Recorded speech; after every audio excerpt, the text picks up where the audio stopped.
आज एक ऐसे पर्सन से हम सीखने वाले हैं कि जो हमें सिखाएंगे पेरेंटिंग के बहुत अच्छी अच्छी टेक्निक कि आप किस तरीके से अपने बच्चों को परवरिश दें कि वो देश का नाम कमाएं और देश के लिए कुछ बेहतर करें। तो हमारे साथ ब्रिज मोहन जी जो जानवी के पापा हैं, जानवी पवार के फादर हैं। जानवी पवार वही हैं जो गूगल वंडर गर्ल के नाम से जानी जाती हैं और उन्हें अलग अलग टंग में ले लैंग्वेज को वो अलग अलग टंग में बोलती हैं। तो गूगल के ऊपर जब आप सर्च करोगे तो जानवी पवार के बारे में आपको काफी सारी चीजें देखने को मिलेगी। तो उनके फादर ने जो उनकी अपनी बेटी के ऊपर जो एफर्ट्स डाले हैं, जो एफर्ट्स उन्होंने दिखाए हैं, जिनकी वजह से वो इतनी ज्यादा पॉपुलर हुई हैं और गूगल वंडर गर्ल के नाम से फेमस हुई हैं। तो और जो सबसे बड़ा एग्जांपल मैं आपको बताती हूँ कि कल हमारे साथ जो एस अत्री जी जुड़े थे, उन्होंने भी पेरेंटिंग के ऊपर काफी वैल्यूएबल चीजें हमें बताई थी।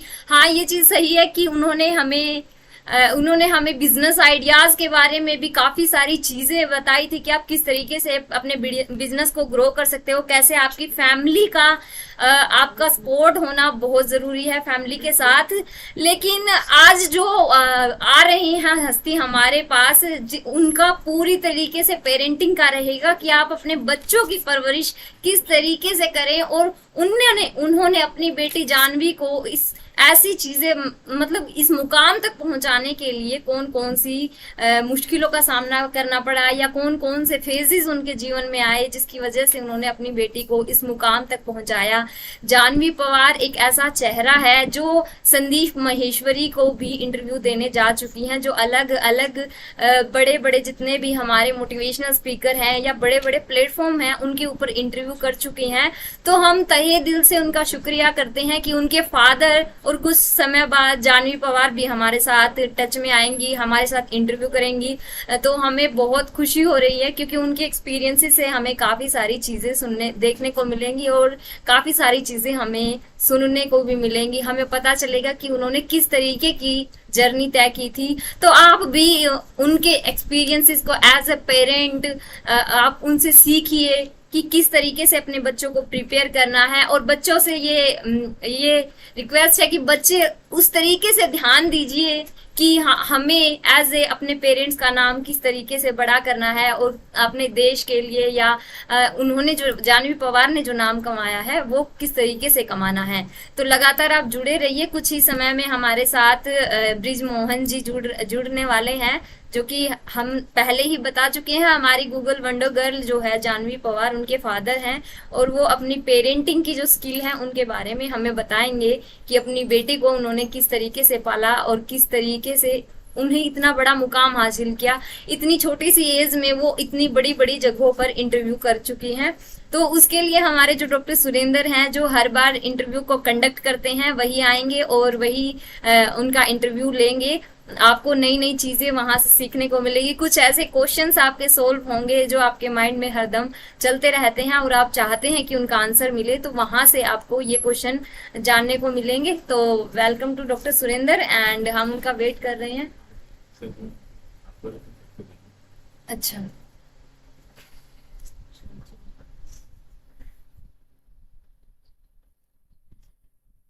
तो हम वेट कर रहे हैं कि जल्द ही वो हमारे साथ जुड़े और हम भी एक्साइटेड हैं। ये श्री कृष्ण मानस शक्ति केंद्र की पूरी टीम उनके लिए बहुत तहे दिल से शुक्रिया अदा करती है कि वो इतना समय निकाल कर हमारे पास आए और इतनी अच्छी अच्छी चीजें हमें सिखाएंगे। देखिए, जो भी हस्ती हमारे पास आती है, जैसे कल अत्री जी आए थे, उन्होंने जो अपने बिजनेस के बारे में, अपने डायरेक्ट सेलिंग के जो वो किंग माने जाते हैं, उन्होंने अपने बिजनेस के बारे में हमें काफी अच्छी अच्छी चीजें बताई। उन्होंने जो बुक निकाली है उसमें जो मोटिवेशन दिया वो उन्होंने हम इस प्लेटफॉर्म के जरिए बताया कि आपको उन बुक्स को किस तरीके से पढ़ना है, कैसे स्टडी होनी चाहिए आपकी और आपका फोकस, आपका टारगेट कौन कौन सा क्लियर होना चाहिए, कैसे आप एक टीचर होकर जब दूसरों को, एनवायरनमेंट को और दूसरों को एक पॉजिटिव एनर्जी देते हो तो वो आपके पास ही लौट कर आती है।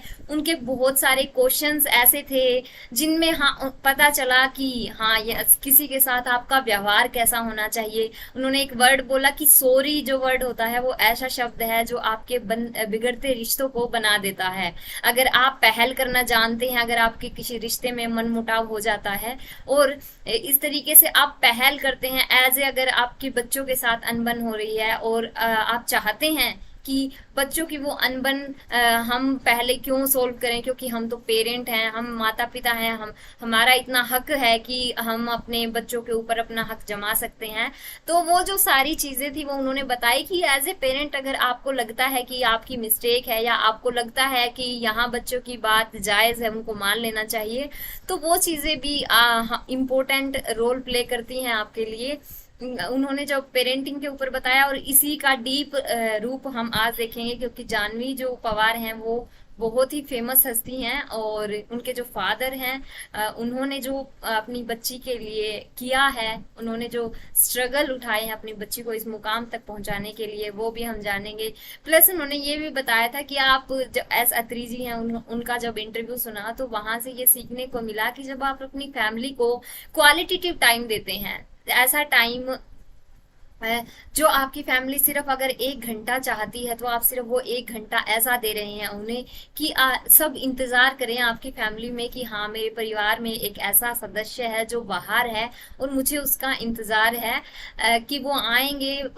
जो बच्चे होते हैं वो फादर का वेट करते हैं। तो एज ए पेरेंट, आप मम्मी हो या पापा हो, तो एज ए पेरेंट आपकी ये रिस्पॉन्सिबिलिटी है कि आप अपने बच्चों को एक एज तक समझें। सबसे जो बड़ी चीज जो होती है, देखो बचपन में बच्चा इतना ज्यादा वो नहीं करता पेरेंट्स को अपने थॉट्स प्रोसेस के बारे में, क्योंकि उसका जो बचपन जाता है, हमारी साइकोलॉजी भी कहती है कि बचपन खेल खेल में ज्यादा चला जाता है, उसमें ज्यादा इशू नहीं आते। लेकिन जब जो एज होती है उस एज में जो इम्पोर्टेंट एज होती है वो होती है टीन एज, यूथ की जो एज होती है उसमें सबसे इम्पोर्टेंट रोल प्ले करती है वो चीजें कि आप अपने बच्चों को समझे। तो एज ए पेरेंट अत्री जी ने बताया था कि आप अपने बच्चों के अच्छे दोस्त बनिए। देखिए हम ये लाइन पहले भी एक सेशन में भी डिस्कस कर चुके हैं कि जिन पेरेंट्स के बच्चे उनके टीन एज में अच्छे दोस्त होते हैं और दोस्त होते हैं, वही अच्छे बच्चे, वो बच्चे नहीं आया इस पे तो आ गया सर। आज टू ज्वाइन करने के लिए बोल रहा हूँ, ज्वाइन कर। कहाँ ज्वाइन किया? गूगल मीट तो ये हो रहा है सर। हुआ क्या? लिंक कौन सा ओपन किया है?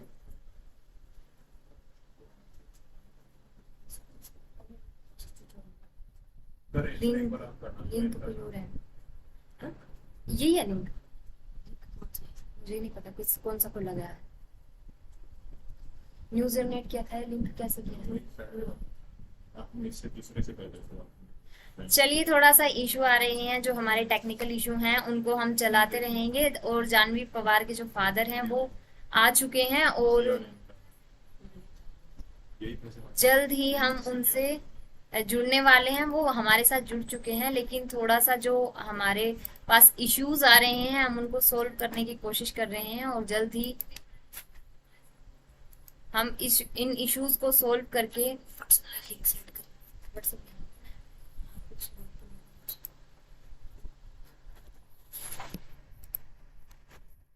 Wait just wait. एसके में डाल रही हूँ।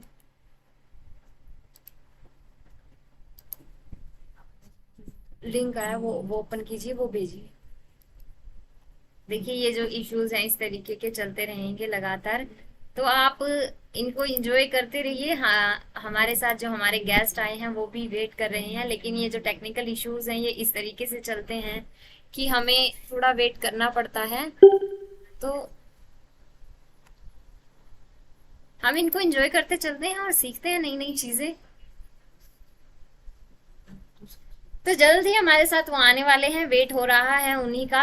और जैसे ही वो जुड़ेंगे हमारा सेशन स्टार्ट होगा और डॉक्टर सुरेंद्र उनका इंटरव्यू कंडक्ट करेंगे, जैसा कि मैं पहले भी बता चुकी हूँ।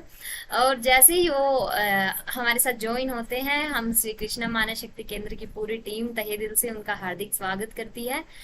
जैसे ही वो आते हैं, हमें जो उनके एक्सपीरियंस हो गए, मैं खुद भी बहुत एक्साइटेड हूँ कि जैसे ही वो आएंगे तो हमें भी सीखने को मिलेगा कि एज ए पेरेंट उन्होंने कौन कौन सी चीजें की जो जानवी पवार को उन्होंने दी हैं, और कौन कौन सी चीजें जानवी पवार के अंदर क्वालिटी क्या क्या, क्योंकि एक माता पिता होने के नाते अपने बच्चे से ज्यादा अब उनके पेरेंट उनके बारे में जानते हैं कि उन्होंने क्या क्या अपने बच्चे में डाला है, वो कौन कौन से गुण है, वो कौन कौन सी क्वालिटी है जिनके बारे में डिस्कस करना है। तो हम उनको डिस्कस करेंगे, उनके साथ उनके अनुभव सुनेंगे कि उनकी बच्ची बचपन में कैसी थी, और उन्होंने कौन कौन सी वो एजुकेशन दी अपनी बच्ची को, जो उन्होंने इतने अच्छे अच्छे रिकॉर्ड हमारे इंडिया को दिए, जो गूगल वंडर गर्ल इतनी छोटी सी एज में बन गई।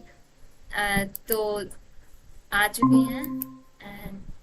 वेलकम सर, श्री कृष्ण मानस शक्ति केंद्र में आपका हार्दिक स्वागत है। पूरी श्री कृष्ण मानस शक्ति केंद्र की टीम आपका हार्दिक स्वागत करती है।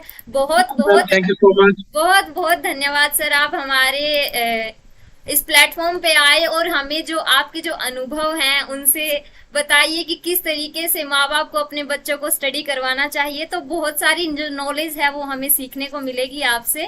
तो जल्दी डॉक्टर सुरेंद्र आपके साथ कनेक्ट हो रहे हैं और वो इस सेशन को फिर कंटिन्यू करेंगे। Thank you so much sir, once again. Thank you. Great morning sir, great morning. Great morning sir. Sir बहुत बहुत धन्यवाद सर, आपका शुक्रिया, आपने अपना कीमती समय निकाला और हमारे बीच में आए हैं। हमारी पूरी टीम सर आपका हार्दिक अभिनंदन करती है, आपका स्वागत करती है सर, और बहुत ही लालायित हैं कि पेरेंटिंग आज एक बहुत बड़ा मुद्दा बनता जा रहा है कि बच्चे अपने माता पिता की बातें नहीं मानते हैं, कहीं ना कहीं उनको कोई ना कोई इश्यूज चल रहे हैं। कल हमारे साथ में श्रीचंद अत्री जी भी आए थे, जो एक लेक्चरर थे पहले हरियाणा गवर्नमेंट के अंदर मैथमेटिक्स के, उसके बाद में वो बिजनेस कौन बने, और उनके बेटों की उन्होंने जो पेरेंटिंग किया उसके बारे में हमने जानने को मिला। बहुत सारी क्वालिटी टाइम के बारे में उन्होंने डिस्कस किया कि आप बच्चों को क्वालिटी टाइम स्पेयर करें, उनको दें, फैमिली को क्वालिटी टाइम के ऊपर बातचीत किया सर ने। तो आज सर बहुत कुछ आपसे जानने का, हमारे को सीखने का मौका मिलेगा। पूरे व्यूअर्स को हमारी पूरी टीम आपसे सीखेंगे सर, जानेंगे। तो सर एक बार ब्रिजमोहन सर आपकी पृष्ठभूमि के बारे में थोड़ा सा बात करते हैं कि कहाँ से आप बेसिकली जो आपकी पढ़ाई लिखाई हुई और क्या रही आपकी पृष्ठभूमि सर। सबसे पहले तो आपका बहुत बहुत धन्यवाद सर, आपने मुझे मौका दिया अपने प्लेटफॉर्म पर लोगों से रूबरू होने का, और मैं भी चाह रहा था कि इस तरह का कोई प्लेटफॉर्म मुझे मिले। लोग काफी परेशान रहते हैं पेरेंटिंग को लेके, और हर पेरेंट्स चाहता है कि सबके एक एक दो दो बच्चे हैं, हर पेरेंट्स चाहता है कि हम अपने बच्चों के साथ काम कैसे करें, और किसी को इस तरह की समझ नहीं है। और कुछ लोगों को समझ है तो उनके पास टाइम नहीं है कि लोगों के साथ वो शेयर कर सके अपने एक्सपीरियंस। तो सबसे पहले तो बहुत बहुत धन्यवाद कि आपने मुझे मौका दिया, और मैं अपने एक्सपीरियंस को आप लोगों के साथ आपके माध्यम से लोगों के साथ शेयर कर पाऊंगा। Thank you sir. और कल एक बात और बोली सर, मैं उसको एक बार आपके साथ डिस्कस करना चाहता हूँ। गुरुजी ने, श्रीचंद अत्री जी ने एक बात बोली थी कि बोला मैं एजुकेशन डिपार्टमेंट में था और उन बच्चों की दुआओं से मेरे जीवन में बहुत बड़ी चीज हुई है। तो मेरे बोला सीनियर होते थे, सीनियर ने एक बात बोली कि सर अगर आप दूसरों के बच्चों को अपने बच्चा समझ के पढ़ाएंगे, तैयारी करवाएंगे, तो कभी भी आपको अपने बच्चों के बारे में चिंता करने की जरूरत नहीं होगी। तो ये यूनिवर्स जो ना उसके ऊपर आपके लिए काम करेगी। तो सर ने बोला कि मैं हमेशा दूसरे बच्चों को अपना बच्चा समझ के करवाता था और वो बच्चे भी सक्सेस होते रहे। और आज मैं जहां पे भी पहुंचा हूं, कहीं ना कहीं उन बच्चों की दुआएं हमारे साथ में है, जिसकी वजह से मैं इतना बड़ा कर पाया। तो ये चीजें काम करते हो। तो आप भी सर एक टीचर्स भी हैं और एक अच्छे पेरेंट्स भी, और आज मेरे पूरे भारतवर्ष को पेरेंटिंग की बहुत ज्यादा जरूरत है सर। तो आपसे जानना चाहेंगे सर जो पृष्ठभूमि के बारे में एक बार सर। सर वैसे मैं हरियाणा में डिस्ट्रिक्ट पानीपत से शहर मालपुर गांव यहाँ से बिलोंग करता हूँ, और मेरी पढ़ाई लिखाई, फादर थे जो बहुत ही अर्ली एज में मेरे एक्सपायर हो गए थे। तो मुझे पता था कि पढ़ाई की कीमत क्या है, किस तरह से मैंने काम किया, मेरी मम्मी ने हमें किस तरीके से पाला, हम 5 भाई बहन थे, और किस तरीके से उन्होंने हमारा लालन पालन पोषण किया, कैसे पढ़ाई की। तो 10th क्लास तक मम्मी ने पढ़ाई कराई, उसके बाद एक पढ़ने की इच्छा थी, तो फिर भी मैं जैसे तैसे करके पढ़ता चला गया और साथ के साथ काम भी करता चला गया। तो इस तरीके से मैंने जो है MA MPhil किया, फिर डबल MA, एक दूसरी MA की, और उसके बाद JBT की, और जॉब में भी आया, और साथ के साथ फिर जब बच्चे हुए तो बच्चों के साथ भी काम किया। तो मैं समझ ही गया था कि एजुकेशन जो है बहुत इंपॉर्टेंट है, और हमारे कैरेक्टर का जो निर्माण करती है वो भी एजुकेशन करती है, हमारी समझ का जो निर्माण करती है, रियल में क्या समझ हमारी होनी चाहिए लोगों के बीच में, हमारी समझ विकसित कैसे होती है, कैसे हमारी समझ बनती है, तो उसके लिए हमें क्या कुछ करना चाहिए, वो सारी चीजें जो एजुकेशन से आती हैं। सर एक सेकंड सर, आपका कैमरा जो ना शायद स्टैंडिंग में है सर, इसको पोर्ट्रेट में आप कर लेंगे ऑटो रोटेट मोड के ऊपर जी करके, जी तो अच्छे से आ जाएगी सर, आपकी पूरी स्क्रीन आधा कवर कर लेगी सर फिर आराम से।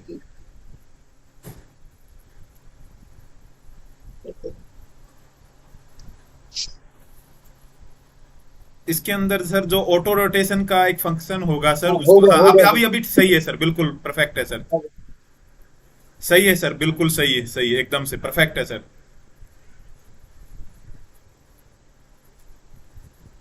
जी सर। हाँ, अभी आपकी पिक्चर्स थोड़ी सी मेरे को दिखाई नहीं दे रही है सर, कैमरे के आगे कुछ आया हुआ है।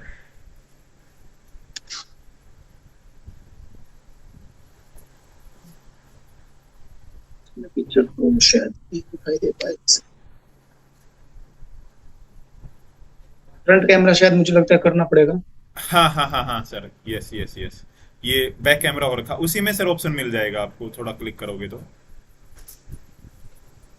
फ्रंट कैमरा कहाँ से आएगा?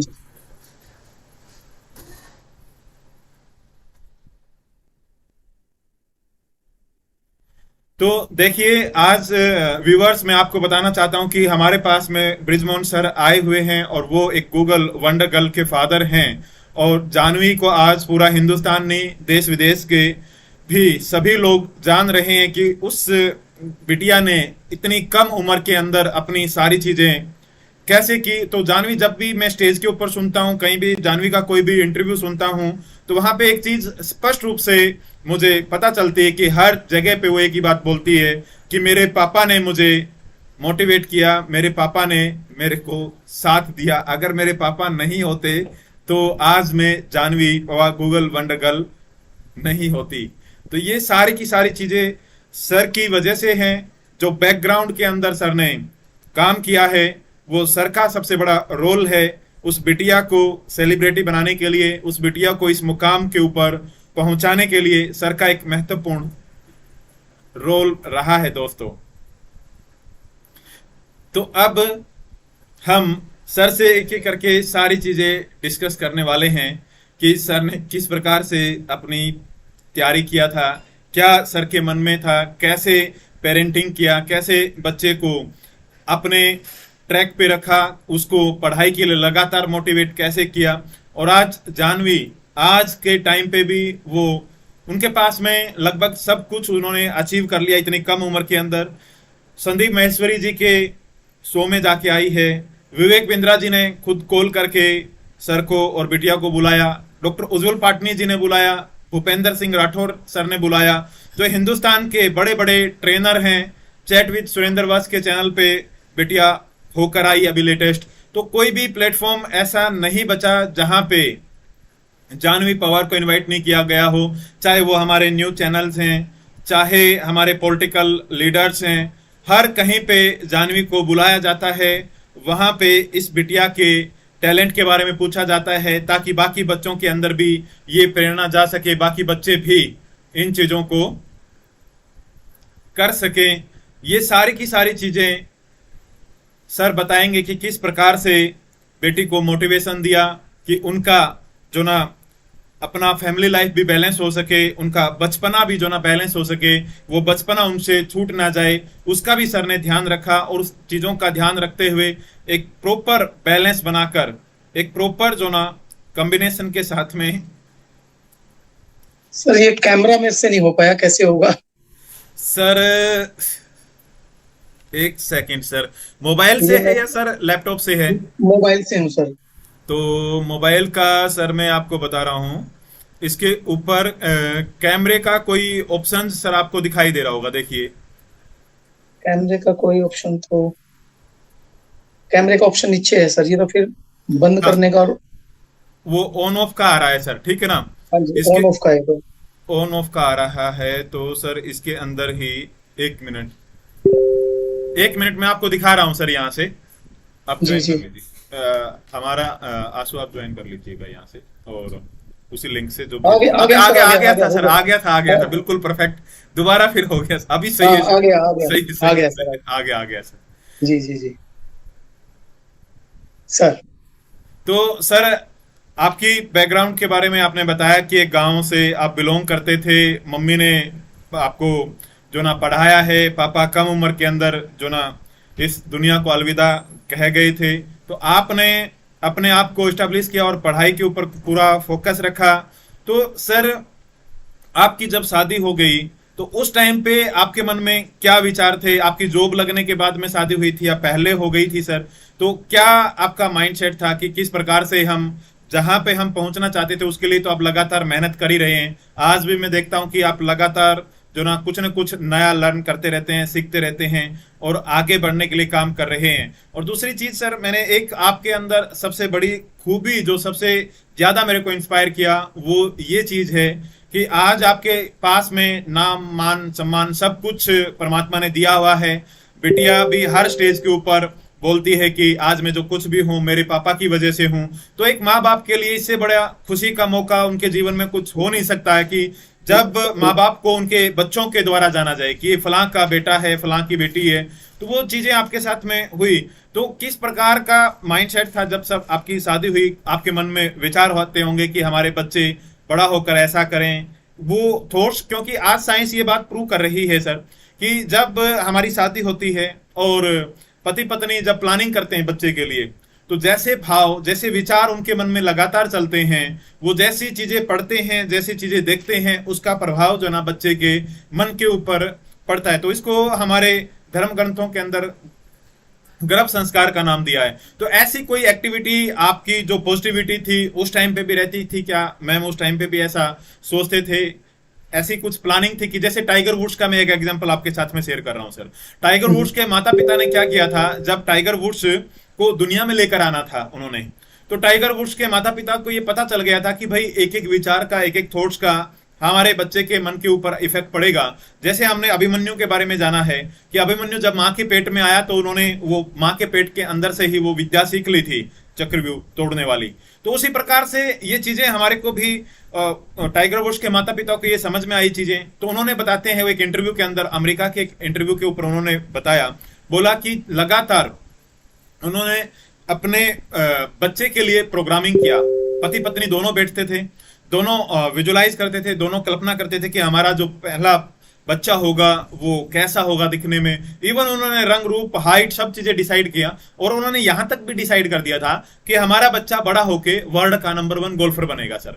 और वो काफी लंबे टाइम तक हम लगातार उसको जीके में पढ़ते आए कि वर्ल्ड का नंबर 1 गोल्फर कौन है, टाइगर वुड्स का नाम हम सुनते आए। तो इस प्रकार की कोई जाने अनजाने में आपसे प्लानिंग हुई थी या कुछ ऐसा आपने किया था कि भाई हमारा जो बच्चा आए वो एक होनहार बच्चा इस धरती के ऊपर आए सर? बिल्कुल, शायद अनजाने में ऐसा हो सकता है सर। दरअसल क्या रहा, मैं 2001 में मैंने एक ट्रेनिंग ली थी दिगंतर के अंदर। दिगंतर एक संस्था है राजस्थान में, तो वहां से मैं ट्रेनिंग लेके आया था और वो बच्चों के साथ काम करते हैं। वहां पे कूड़ा बीनने वाले बच्चे थे, तो उनके साथ वो कैसे वर्क करते हैं।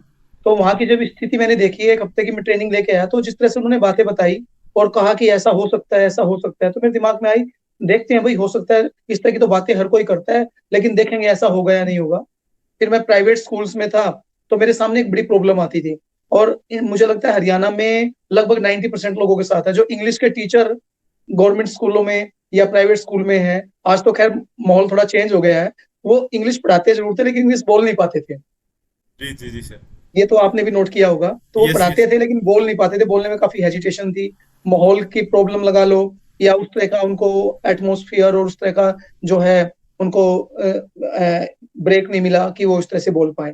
तो ये समस्या मेरे साथ भी थी। तो मेरे दिमाग में एक चीज आ गई, जब कुछ हो जाओ, इंग्लिश तो मुझे अपने बच्चों को करानी है। तो 2003 में जानवी का जन्म हुआ और प्लानिंग मन में रहती थी, चाहे कुछ हो जाओ, इंग्लिश तो मुझे अपने बच्चे को करानी है। मेरा बच्चा जो है, एक चीज और थी सर, जो अभी आपने एक अनजाने और जाने में बात करी ना, मैं एक चीज और सोचता था।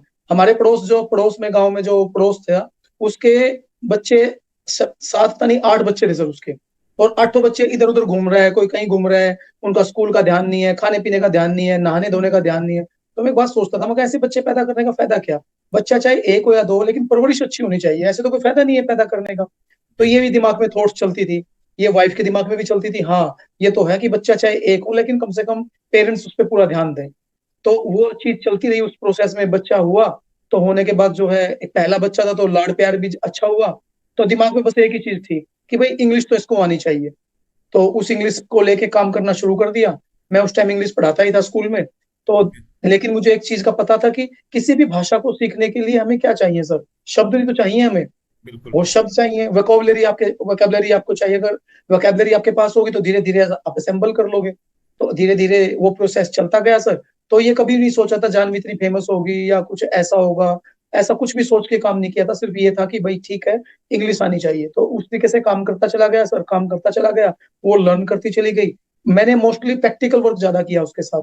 मैंने कभी उस तरीके से नहीं बिठाया कि भाई चलो बैठ जाओ, बैठ के ये चीज याद करो, ये लर्न करो, जो आजकल के पेरेंट्स करते हैं। मैंने जितना भी उसको सिखाया, उसको नहीं पता होता था मैं उसको क्या सिखाने जा रहा हूँ, लेकिन वो सीख जाती थी। अगर उसे पता होता कि पापा मुझे ये सिखाने की कोशिश कर रहे हैं, या किसी भी बच्चे को ये पता लग जाए कि माँ बाप मुझे ये सिखाने की कोशिश करते हैं, तो मुझे लगता है कि बच्चा नहीं सीखेगा। वो कहेगा नहीं, कंडीशन लगाएगा या दिक्कतें पैदा करेगा। मैंने इस तरीके को ना तो कोई कंडीशन लगाई ना कुछ किया, मैंने अपना होमवर्क किया। टारगेट था कि ये बच्चे को सिखाना है। बच्चे को पता नहीं होता था तो स्टोरी फॉर्म में मैं उसको सिखा देता था। और एक चीज और सर थी, मैंने जैसे अब आप कॉन्शियस और अनकॉन्शियस ब्रेन की बात करते हैं, आज पेरेंट्स बोलते हैं कि छोटे से बच्चे पर इतना बोझ पड़ जाएगा, ये हो जाएगा।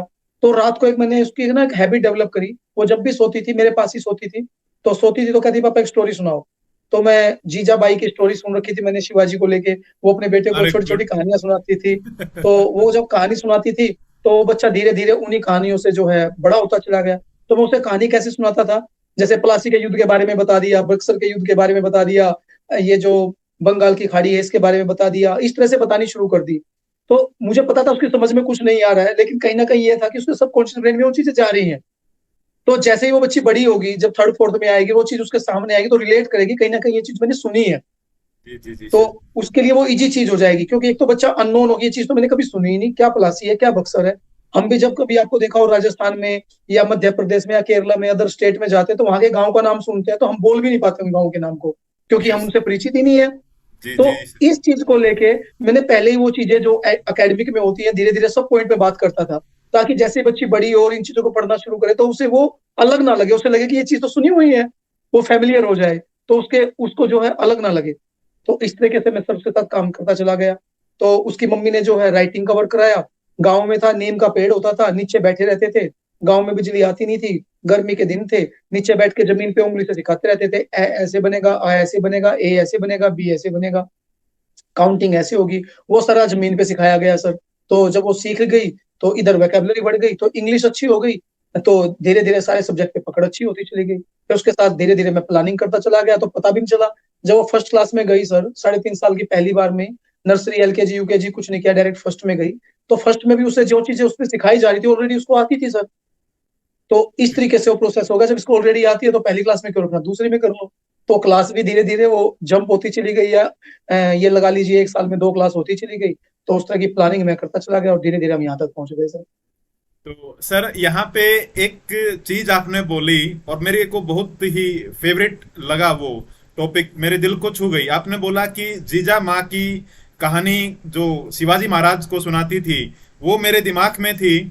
और ये बिल्कुल सही है सर, जब मैं अपने वर्कशॉप के अंदर ये चीजें डिस्कस करता हूँ तो वहां पे एक टॉपिक आता है कि बच्चा माँ के पेट में आने से पहले प्रोग्रामिंग की जा सकती है बच्चे की। बिल्कुल जब बिल्कुल बच्चा सर। माँ के पेट में आ जाए तब प्रोग्रामिंग की जा सकती है, और जब बच्चा माँ के पेट से बाहर आ जाए यानी कि पलने के अंदर हो तो उस टाइम पे भी बच्चे की प्रोग्रामिंग की जा सकती है। और जैसे उसके अंदर हम एग्जाम्पल जो कोट करते हैं जीजा माँ का करते हैं, तो जीजा माँ हमेशा शिवाजी महाराज को बोलती थी बेटा तूने अर्जुन जैसा बहादुर बनना है, तूने अर्जुन जैसा बहादुर बनना है। लगातार लगातार वो एक ये सेंटेंस उसके साथ में दोहराती रहती, बोलती रहती। तब शिवाजी महाराज धीरे धीरे बड़ा होना शुरू किया, उनके अंदर समझ डेवलप हुई। तो वो तो लगातार बोल रही थी कि बेटा तेरे को अर्जुन जैसा बनना है, तेरे को अर्जुन जैसा महान बनना है, ऐसे करना है, वैसे करना है। लेकिन वो बच्चा था, छोटा था, जैसे आपने जानवी की बताया कि उसको समझ में आए ना आए, लेकिन मैं उसके साथ में ये काम करता रहा। तो उसके बाद में क्या होता है सर, जब शिवाजी महाराज जी बड़े हो गए तब उनके मन में एक क्वेश्चन उठा कि लॉजिक लगाना शुरू किया कि माँ मैं अर्जुन जैसा कैसे बन सकता हूँ। उस टाइम पे तो अच्छा युग था, अब तो कलयुग चल रहा है। उस टाइम पे तो श्री कृष्ण भगवान जैसे उनके पास में सारथी थे, मेरे को इस कलयुग में कौन मिलेगा। तो तब जीजा माँ एक बात बोलती है, बेटा तू ठान ले, तेरे को अर्जुन जैसा बनना है, तू सारथी की चिंता मत कर, तेरे को मिल जाएगा।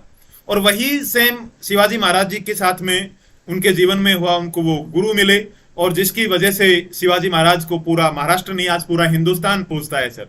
तो ये बात बिल्कुल आपके, जब हमने सिर्फ कहानियों में पढ़ी थी, सुनी थी, ये चीजें ऐसी होती हैं, लेकिन आपने प्रैक्टिकल जानवी के ऊपर इसको इम्प्लीमेंट किया है, और तो ये बिल्कुल सत्य साबित होती हैं कि जो हमारे धर्म ग्रंथों के अंदर लिखी गई चीजें हैं, जो अच्छी बातें बताई गई हैं, कहीं ना कहीं वो हमारे जीवन को टच करती हैं और हमारे जीवन में ऐसी रियलिटी हकीकत बनती है सर।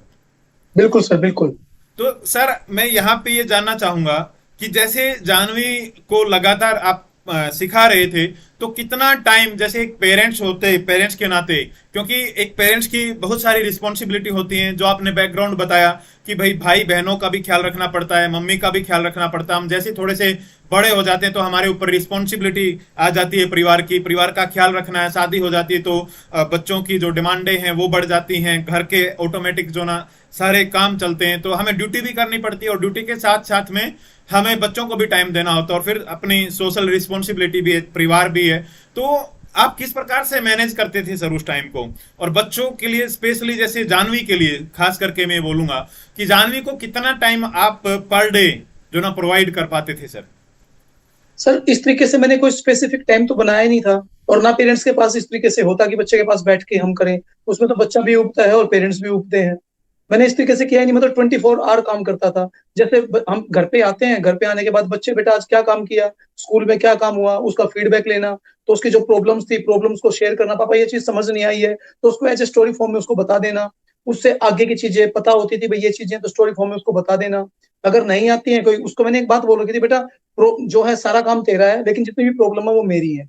जहां भी आपको लगे कि ये प्रॉब्लम है, तो सिर्फ आपको मेरे को बताना है, पापा ये चीज मुझे समझ नहीं आई, ये मेरी प्रॉब्लम है, तो उस प्रॉब्लम का सोल्यूशन मैं देखूंगा, तेरे को नहीं देखना, तेरे को टेंशन नहीं लेनी है। तो प्रॉब्लम का सोल्यूशन मैं करा देता था। तो एक तो ये चीज रही है सर।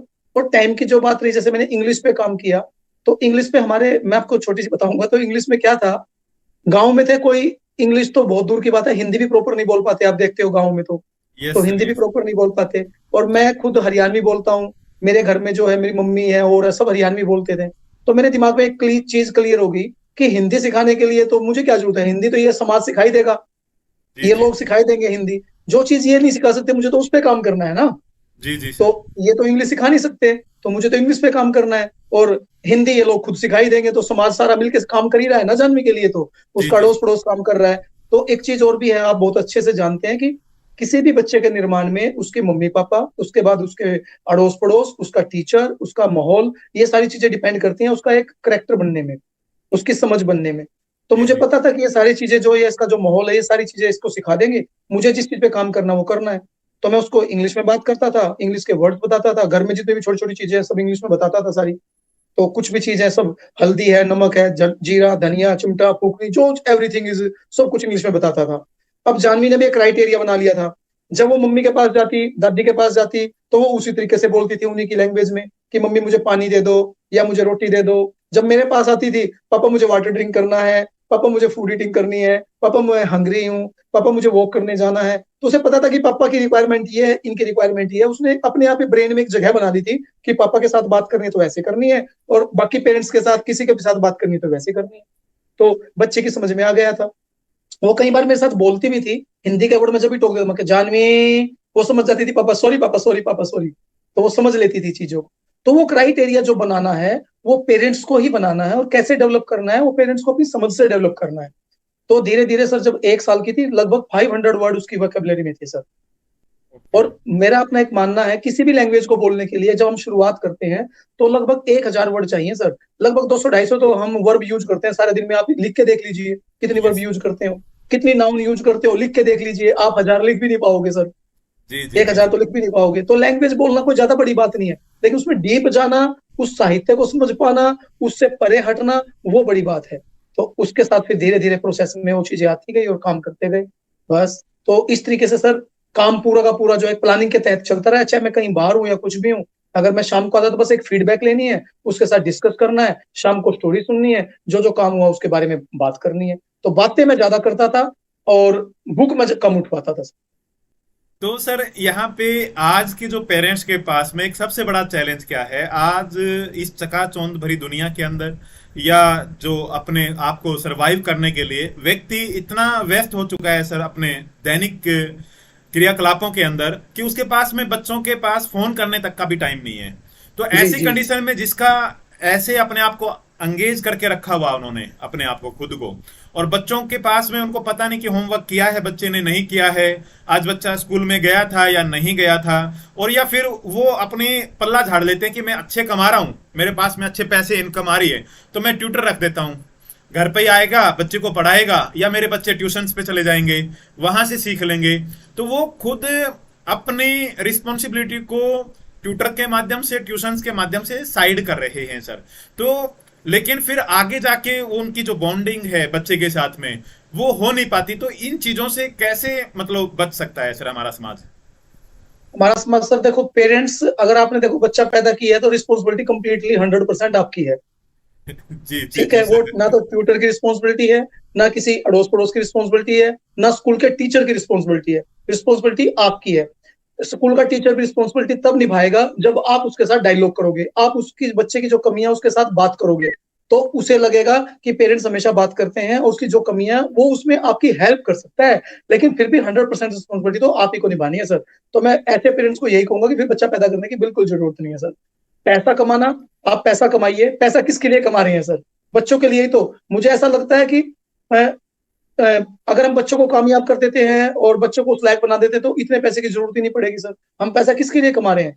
बच्चे के लिए ही तो कमा रहे हैं। और बिल्कुल बच्चे की वो समझ ही ना हो, वो एक समझ किस तरह से उस पैसे को, जो बाप ने पैसा कमा के दिया, उसको खर्च कैसे करना है, उसको यूज कैसे करना है, कैसे उससे काम लेना है। जब बच्चे के अंदर वो समझ ही नहीं होगी तो उस पैसे का भी कोई फायदा नहीं होगा सर। और वो समझ तो आप ही को बनानी पड़ेगी ना सर। तो वो तो बिल्कुल। पेरेंट्स को ही काम करना पड़ेगा सर। तो ये बिल्कुल 100% सभी पेरेंट्स के लिए जरूरी है कि बच्चे, टीचर्स रिस्पॉन्सिबिलिटी नहीं लेगी, वाइफ रिस्पॉन्सिबिलिटी नहीं लेगी, आपकी इक्वल, हस्बैंड वाइफ की इक्वल रिस्पॉन्सिबिलिटी है। और बच्चे को बिल्कुल टाइम देना, क्वालिटी टाइम देना। उसके साथ में कल हम श्रीचंद अत्री जी से बात कर रहे थे, उनका बेटा आज एक 50 लाख के पैकेज पे काम कर रहा है हिंदुस्तान के अंदर ही, एसोसिएट डायरेक्टर के पद पे पहुंचे हैं। और शायद आपकी उनके बेटे से बात भी हुई थी, नवीन जी से मैंने एक बार नंबर दिया था सर। तो वो आज 50 लाख के पैकेज पे है। तो उनसे जब मैंने बातचीत किया तो उन्होंने भी यही बताया कि सुरेंद्र, मैं चाहे एक हफ्ता बाहर रहता था लेकिन एक दिन भी मेरा ऐसा नहीं था कि मैं बच्चों से आधा घंटा 1 घंटा बात नहीं करता था। आज उनका बेटा क्वालिफाई करके जो ना लंदन के अंदर में मास्टर आर्किटेक्ट कर रहा है, तो बोला वो रात को 11:30 बजे फ्री होता है इंडिया के हिसाब से। तो मैं 11:30 से 12 बजे तक आधे घंटे डेली अपने बेटे से बात करता हूँ, पूरे दिन के क्रियाकलाप पूछता हूँ, आज का दिन कैसा रहा, क्या आपने किया, क्या खाया पिया, क्या सीखा आपने नया, वो सारी चीजें बोला मैं रिपोर्ट लेता हूँ। और वही सेम चीज आपके अंदर से भी निकल कर आ रही है कि आपने डेली, आप कहीं पे भी रहे थे, बच्चे के साथ में बैठे, बच्चे के साथ में बातचीत किया, उनके साथ में आपने टाइम स्पेंड किया, बच्चे की प्रॉब्लम्स को सुना।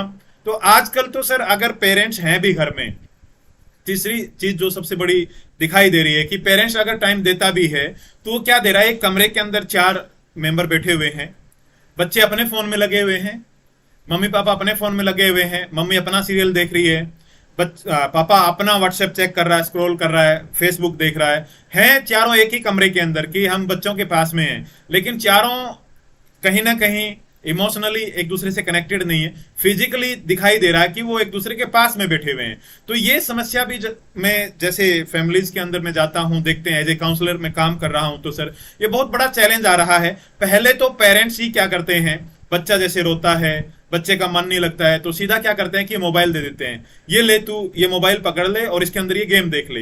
वो बच्चा अपना काम मम्मी पापा कर लेते हैं, घर के जो भी काम होते हैं, उनको जो भी रिस्पॉन्सिबिलिटी होती है, पेरेंट्स वो काम करता है, बच्चे को उसके अंदर लगा देते हैं, बच्चा उसके अंदर देखता, फिर धीरे धीरे बच्चे की वो एक हैबिट बन जाती है और बच्चा अपने फोन के अंदर ही लगा रहता है। और धीरे धीरे तो यहां तक मैंने देखा है, इतने एडिक्ट हो चुके हैं सर बच्चे, उनका पेन करने लगता है, सिर पेन करने लगता है, उनको ऐसा महसूस होता है कि जैसे उनके अंदर से एनर्जी चली गई है, चक्कर तक आने लग जाते हैं। तो इस कंडीशन के अंदर भी हम कैसे सर आपने मेंटेन किया इन सारी चीजों को, और एक पेरेंट्स किस प्रकार से अपने बच्चों को, जो आज ये मोबाइल है, लैपटॉप है, कंप्यूटर है, इसके मिसयूज से बच सकता है, और जो टाइम स्पेंडिंग इसके ऊपर कर रहा है, कहीं ना कहीं इसकी रेडिएशन हमारी बॉडी को इफेक्ट कर रही है। तो उसके लिए सर क्या आप कहना चाहेंगे, कैसे आपने पैरामीटर्स अपने घर के अंदर इंप्लीमेंट किया सर? सर देखो, हर चीज के 2 पहलू होते हैं सर, हर चीज के दोनों पहलू हैं। कोई कहीं भी जाइए, अच्छाई है तो बुराई भी है, और आसमान है, जमीन है तो आसमान भी है, हर चीज के दो पहलू हैं, लेकिन वो आपको ये देखना है कि आप किस तरीके से उस चीज को यूज कर रहे हैं। जानवी ने जितना भी सीखा, जानवी ने जितना भी एक्सेंट सीखे हैं, क्योंकि हमें भी ट्यूटर तो कहीं भी नहीं मिला, हम बहुत घूमे, कहीं कोई ट्यूटर नहीं मिला, तो इसका मतलब ये थोड़ा था कि हम हार मान के बैठ जाएं।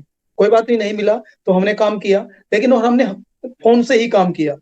तो फोन से काम करने का मतलब बच्ची भटक भी सकती थी, लेकिन मैंने उसको जो चीज दी अपनी ऑब्जर्वेशन में काम कराया। मैं उसको जो चीज देता था उसे डाउनलोड करके देता था, बेटा ये चीज आपको सुननी है या ये चीज आपको पढ़नी है।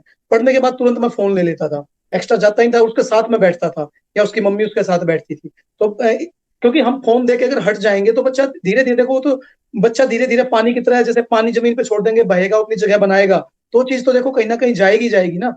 तो आपने 10 मिनट की चीज दी है तो 10 मिनट के तुरंत बाद बच्चे से रिस्पॉन्स ले, बेटा 10 मिनट हो गई है, 10 मिनट का काम था, आप अपना फोन मुझे वापस कर दीजिए। तो इस तरीके से मैंने काम किया, पूरा मैनेजमेंट बना के उस तरह से। तो वो उतना ही देखती थी, फिर उससे मैं सुनता था, जो चीज उसने पढ़ी है, जितनी उसने बात की है, उसकी समझ कितनी बनी है।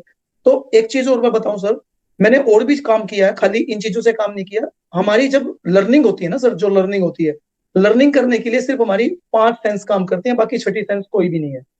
सिर्फ 5 सेंस काम करती हैं।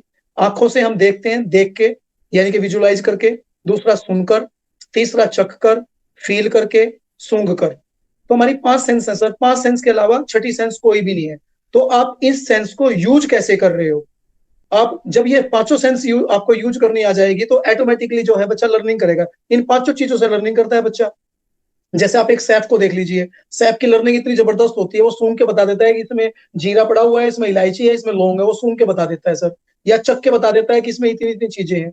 तो हमें इन सेंस को डेवलप करना है, और डेवलप करके यही तो सीखने की, यही तो सबकॉन्शियस ब्रेन में सारी चीजें जाती है सर। ये सीखने का एक प्रोसेस है। तो मैंने पांचों सेंस पे काम किया, जानवी की पांचों के पांचों सेंस पे काम किया, देख के भी काम किया, सुनाकर भी किया। और कहीं जैसे फील में क्या करता था जानवी को, जैसे 10 बच्चे हैं तो फीलिंग पे मैं काम करता था। 10 बच्चे हैं, आंख पे पट्टी बांध दी, पहले मैं सारे बच्चे 10 के 10 बच्चों को छुआता था, मैं जानवी देखो ये स्पर्श करो, ये इसका स्पर्श है, ये इसका स्पर्श है, ये इसका स्पर्श है। तो ऐसे जब छूते थे तो फिर मैं आंख पे पट्टी बांध देता था। मैं कहा अब बताना ये किसने छुआ, वो बताती पापा ये गरिमा ने छुआ। ये किसका स्पर्श था पापा, ये अमन का स्पर्श था। ये किसका स्पर्श था पापा, ये इसका था। तो लगभग 10 स्पर्श में से 8 स्पर्श वो बिल्कुल ठीक बताती थी। तो इस तरीके से ये डेवलप हुआ। ऐसे रीडिंग को डेवलप किया, रीडिंग के लिए रीडिंग की स्पीड। सो इसमें रीडिंग को मैंने स्वामी विवेकानंद को लिया, उनकी स्पीड कैसे बनी, तो वो कैसे इतनी जल्दी बुक पढ़ लेते थे, तो उनकी प्रैक्टिस कैसे हुई, तो मैंने उनको पढ़ा, तो वो इम्प्लीमेंट जानवी पे किया। मैं टाइमर लेके बैठ जाता था, क्योंकि ज्यादा पढ़ने के लिए आपकी स्पीड ज्यादा होनी चाहिए। पढ़ना किसे कहते हैं, पढ़ना इसे कहते हैं जो चीज आप पढ़ते हैं उसकी समझ भी साथ के साथ होनी चाहिए। तो उस पे मैंने काम किया। मैं टाइमर लेके बैठ जाता था, 1 मिनट में कितने वर्ड पढ़ रही है, आज इतने इतने वर्ड पढ़े हैं, कल कितने किए हैं, आज कितनी ग्रोथ हुई है, आज कितनी ग्रोथ हुई है। पढ़ने की स्किल क्या है रीडिंग की, उस पे काम किया। फिर इसकी अंडरस्टैंडिंग कितनी है, पढ़ने के बाद क्या सिर्फ पढ़ रही है, अंडरस्टैंडिंग भी बन रही है, तो उस पे काम किया। इसलिए हम ज्यादा काम कर पाए। फिर राइटिंग पे काम किया, 1 मिनट में कितने वर्ड लिख पा रही है, तो कितना ज्यादा कर पा रही है। फिर मैंने पूरा चैप्टर देना शुरू किया, इस चैप्टर को पढ़ के वो कितना कंक्लूड करके वो बता पा रही है, उसकी समझ कितना काम कर रही है। तो इस तरीके से सर मैंने पॉइंट टू पॉइंट करके सारे काम इस तरीके से काम किए, तो तब जाके जानवी यहाँ तक पहुंची है सर। तो ये तो देखो कौन करेगा, ट्यूटर बताओ कौन करेगा? नहीं करेगा सर, ट्यूटर नहीं करेगा, एक पेरेंट्स ही कर सकता है ये सारी एक चीजें। पेरेंट्स ही ये चीजें कर सकता है सर। बिल्कुल बिल्कुल। तो रही बात फोन की एडिक्शन की सर, तो जो फोन का एडिक्शन है मेरा, अब मुझे जो लग रहा है, मैं बच्चों से जब मिल रहा हूँ, तो जो रील का जो कंसेप्ट आया ना सर, रील वाला कंसेप्ट, अगर बच्चा 1 घंटा रील देख लेता है, आधा घंटा रील देख लेता है, तो अगले दो दिन तक बच्चा कोई भी चीज लर्न करने के लिए दे दो, लर्न नहीं कर पाएगा सर। उसकी मेमोरी पावर 0 हो जाती है। क्योंकि जब हम कोई चीज सीखते हैं सर, आप तो बहुत अच्छे से जानते हैं, इस पे काम ही करते हैं, जब भी हम कोई चीज सीखते हैं, कोई भी चीज देखते हैं, वो हमारा कॉन्शियस ब्रेन काम करता है हमेशा। तो कॉन्शियस ब्रेन से कोई चीज ट्रांसफर होती है, वो सबकॉन्शियस में ट्रांसफर होती है। तो जैसे हम पेन ड्राइव फोन में लगाते हैं या फोन से कोई चीज लेते हैं, तो उसमें एक प्रोसेस चलता है सर लगाने के बाद, 1 सेकंड का, 2 सेकंड का या 1 मिनट का। तो जैसे हम कमांड देते हैं तो धीरे धीरे उसमें जानी शुरू हो जाती है। तो ऐसे एक लर्निंग का प्रोसेस है सर। जब बच्चा पढ़ने बैठता है, कल ही एक कोई मेरे से बात कर रहा था कि मेरा बच्चा ना लर्न नहीं कर पाता, और जितनी भी चीज लर्न करता पढ़ता तो सारी चीजें भूल जाता है। मगर बिल्कुल भूलेगा। बोला क्यों? मगर भूलेगा वो इसलिए नहीं कर पाता क्योंकि वो जितनी चीजें पढ़ता है वो कॉन्शियस ब्रेन से पढ़ता है, उसने अपने सबकॉन्शियस ब्रेन का तो दरवाजा खोला ही नहीं। बोला ये कैसे खुलेगा? मगर ये खुलने का तरीका होता है, एक है ना मड टाइम होता है। जिस तरीके से हम जब पानी निकालते हैं जमीन के अंदर से, पहले मिट्टी आती है, कुछ टाइम तक, फिर उसके बाद मीठा पानी आता है। ऐसे ही जब बच्चा स्टडी करता है तो एक मड टाइम होता है, तो आप बच्चे को बिठाइए पढ़ने के लिए, वो पढ़े या ना पढ़े, लेकिन उसे पढ़ना है, उसकी समझ में आए या ना आए। लेकिन एक कंडीशन है, जो वो बच्चा पढ़ रहा है उसे रिपीट नहीं करेगा, वो उसकी समझ आए या ना आए, उसे कंटिन्यू पढ़ते जाना है, बस उसे अपना काम करना है। तो जब वो कंटिन्यू ऐसा करेगा, तो कंटिन्यू करते करते सर क्या होगा, ये 30 मिनट का टाइम है, 30 मिनट तक आपकी समझ में कुछ नहीं आएगा, ऊपर से जाएगा सारा कुछ। लेकिन 30 मिनट के बाद कॉन्शियस ब्रेन समझ लेता है, सबकॉन्शियस ब्रेन भी समझ लेता है कि ये मानने वाला नहीं है, और ये पढ़ता रहेगा। तो कॉन्शियस ब्रेन से ऑटोमेटिकली, जैसे हम पेन ड्राइव को जब कमांड देते हैं कंप्यूटर से ट्रांसफर के लिए, तो कॉन्शियस ब्रेन जो है ऑटोमेटिकली सबकॉन्शियस ब्रेन का रास्ता बना लेता है, रास्ता बन जाता है। तो कॉन्शियस ब्रेन से 30 मिनट के बाद ऑटोमेटिकली ट्रांसफर होना शुरू हो जाता है। और जब वो सबकॉन्शियस ब्रेन में जानी चीजें शुरू हो जाती हैं, तो हमें लर्न होना शुरू हो जाएगा। तो इसकी प्रैक्टिस धीरे धीरे ऐसी हो जाती है सर, कि आप इस प्रैक्टिस को 21 दिन तक लगातार करेंगे, तो आप इस 30 मिनट के टाइम को घटा घटा के स्मर्ड टाइम को 1 मिनट पे लेके आते हैं। जैसे आप पढ़ना शुरू करेंगे, 1 मिनट तक आपको समझ नहीं आएगा, 1 मिनट के बाद तुरंत आपको समझ आना शुरू हो जाएगा। और एक टाइम ऐसा आएगा सर, रीडिंग करते करते एक टाइम ऐसा आएगा कि जब भी आप पढ़ना शुरू करेंगे, डायरेक्ट आप कॉन्शियस ब्रेन से नहीं पढ़ेंगे, सबकॉन्शियस ब्रेन से पढ़ना शुरू कर देंगे। ये सारी बॉडी आपकी बिल्कुल सुन हो जाएगी, आप पढ़ोगे तो सब कुछ सबकॉन्शियस ब्रेन में जाएगा, और जैसे आप बुक बंद करोगे सारी चीज बता पाओगे। एग्जाम्पल सर, इसका दूसरा एग्जाम्पल, कुछ बच्चे ऐसे होते हैं जो आईएएस की, यूपीएससी की तैयारी करते हैं, नीट की तैयारी करते हैं। एक बच्चा ऐसा है जो एक साल में टेस्ट क्लियर कर देता है, पहली बार में ही क्लियर कर देता है। एक बच्चा ऐसा है 8-8 साल 9-9 साल लगा देता है, 6-6 साल लगा देता है, उसे क्लियर ही नहीं हो पाता। क्यों नहीं हो पाता? क्योंकि वो सबकॉन्शियस ब्रेन का दरवाजा ही नहीं खोल पाते, उन्हें पता ही नहीं है पैटर्न क्या है सीखने का, पढ़े कैसे, उस टाइम को कैसे घटाए। तो ये प्रॉब्लम है। तो मैंने इस पे भी काम किया सर। तो वो चीजें जो है, जब वो पढ़ती थी, जितना पढ़ती थी सब चीज याद होती थी सर। तो सर इसमें जो आपने एक बात कही थी कि स्वामी विवेकानंद की जो क्वांटम स्पीड रीडिंग थी वो पढ़ते थे, हाँ। तो उसके कुछ चीजें सर शेयर करना चाहेंगे व्यूवर्स के साथ में कि उसमें से क्या बेसिक चीजें थी जो आपने वहां से सीखी और जानवी के ऊपर उनको इम्प्लीमेंट किया सर? हाँ, उनका सीखने का क्या था सर, अब वो कंडीशन आएगी, वो क्या था, जब बचपन में थे, तो बचपन में हर बच्चे का अपनी एक समझ होती है। तो वो जो समाज की बुराइयों को जब देख रहे थे, उस टाइम समाज की बुराइयों को देख रहे थे, समाज में सती प्रथा थी, और क्या नाम, जाति प्रथा थी, बहुत सारी समस्याएं थी, कुरीतियां थी हमारे समाज के अंदर। तो उनको वो अच्छी नहीं लग रही थी सर उस टाइम। तो अच्छी नहीं लग रही थी, तो वो किससे, वो क्वेश्चन करते थे अपनी मम्मी से, अपने पापा से, अपने गुरुजनों से। तो वो इतने क्वेश्चन करते थे, इतने क्वेश्चन करते थे, हद से ज्यादा। तो सभी उनके क्वेश्चन का आंसर नहीं दे पाते थे, क्योंकि एक क्वेश्चन का आंसर देने के लिए बड़ा डीप जाना पड़ता था। तो उसके टीचर भी उसके क्वेश्चन नहीं दे पाते थे, आंसर नहीं दे पाते थे। तो किसी ने कहा कि भाई अगर तुझे इतनी क्वेश्चन का आंसर लेना है तो ये कर, ये बुक रखी है, इनको पढ़ना शुरू कर दे, तेरी हर बात का जवाब इसमें है। तो उसने कहा चलो ये सबसे इजी मेथड, बोला कि तुम इतने परेशान रहते हो, ये बुक पढ़ना शुरू कर दो, सब चीज का जवाब इनमें है। तो उन्होंने बुक पढ़ना शुरू कर दिया। अब उनको सीखना बहुत ज्यादा था, और बुक, अब ज्यादा सीखने के लिए ज्यादा बुक पढ़नी थी, तो बुक पढ़ते रहते थे। तो जो जो चीजों उनके सामने बुराइयां थी, जो जो चीज उनके दिमाग में थी, उनका आंसर उनको धीरे धीरे मिलना शुरू हो गया था बुकों से। तो पहले उन्होंने वेद पढ़े, वेद के बाद उपनिषद पढ़े। तो इस तरीके से उन्होंने जब पढ़ना शुरू किया, तो उनकी रुचि बनती गई पढ़ने में। तो उनके दिमाग में एक आ गया, उनके क्वेश्चन और ज्यादा से ज्यादा बनते चले गए। तो क्वेश्चन ज्यादा बनते चले गए, तो ज्यादा बुक पढ़नी थी, और ज्यादा बुक पढ़ने के लिए स्पीड ज्यादा होनी चाहिए थी। तो इस कदर खो जाते थे सर, पढ़ते पढ़ते इस कदर खो जाते थे, उनको पता ही नहीं होता था कि वो 12 घंटे पढ़ रहे हैं, 36 घंटे पढ़ रहे हैं। एक बार क्या हुआ उनके साथ, वो कंटिन्यू 36 घंटे तक पढ़े, और अनकॉन्शियस हो गए और गिर गए, पता ही नहीं था उनको, वो इतने डूब जाते थे पढ़ने में। तो उनकी ना फोटोग्राफिक मेमोरी हो गई थी, जो पढ़ते थे छप जाती थी उनकी दिमाग में। तो जब वो इतना गहरा पढ़ते तो स्पीड ऑटोमेटिकली बनती चली गई। तो उनका टारगेट होता था कि एक दिन में मुझे 2 बुक तो कम से कम पढ़नी है। तो जो टारगेट उन्होंने रखा, तो 2-2, 3-3 बुक पढ़ते चले गए। तो धीरे धीरे उनको भी नहीं पता लगा कि उनकी स्पीड कैसे हो गई।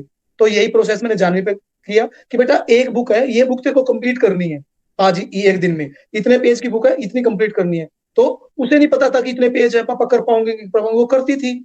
तो शुरू में उसने आधी की, पापा ये तो आधी हो पाई, मैं कोई बात नहीं बेटा, कल को हम कोशिश करेंगे ज्यादा करने की। तो इस तरीके से जो है उसकी स्पीड बनती चली गई। तो वहां से मैंने ये कंसेप्ट लिया कि हमें सिर्फ पढ़ना है, जब हम पढ़ेंगे तो ऑटोमेटिकली वो चीजें हमें गेन होनी शुरू हो जाएगी। तो विवेकानंद जी से मैंने ये कंसेप्ट लिया सर। तो इसीलिए विवेकानंद जो है विवेकानंद बन पाए, उन्होंने इतना साहित्य पढ़ दिया था सर। बिल्कुल बिल्कुल सर, ये एक बहुत अच्छी लर्निंग आपने यहाँ से 2-3 चीजें, बहुत महत्वपूर्ण चीजें बताई कि मड टाइम आता है, बच्चे का मन नहीं लगता है, तो आप घबराए नहीं, बच्चा कोशिश करे कि वो लगातार बैठा रहे, पढ़ता रहे, लगा रहे, उसको समझ में आ रहा है नहीं आ रहा है, लेकिन वो वहां पे टाइमिंग से बैठा रहे और उसको पढ़ाई करता रहे।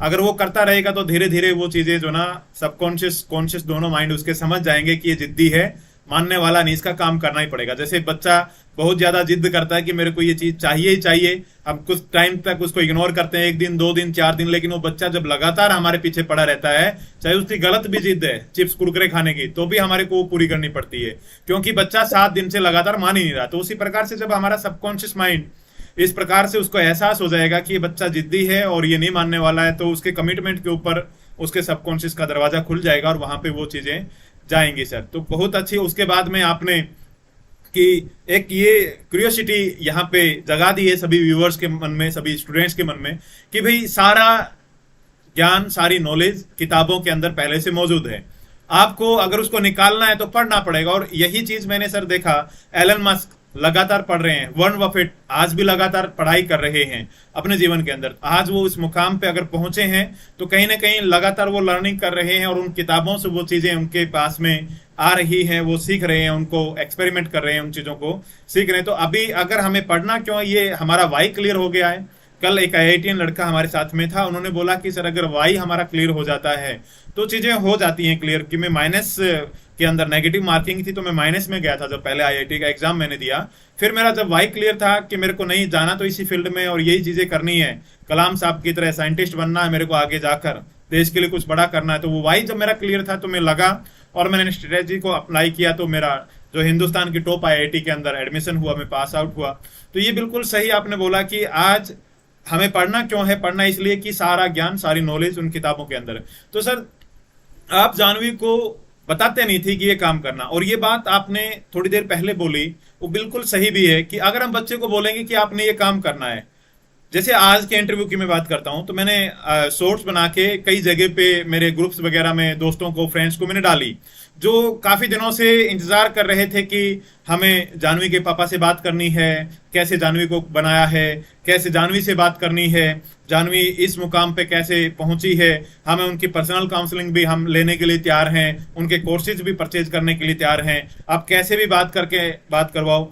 तो अब मैंने जैसे भेजा है बच्चों के पास में भी, पेरेंट्स के पास में भी, तो वहां पे एक चैलेंज वही जो आपने बोला कि अगर आप बच्चे को बोलते हो कि आपने ये चीजें सीखनी है, करनी है, ये इंटरव्यू देखना है, तो वो बच्चे मना कर देते हैं या उसको लाइटली लेते हैं, लाइटली लेते हैं कि हम, हमारा डोरेमोन चल रहा है, मोटू पतलू चल रहा है, हम वो देखेंगे ना कि इसको देखें।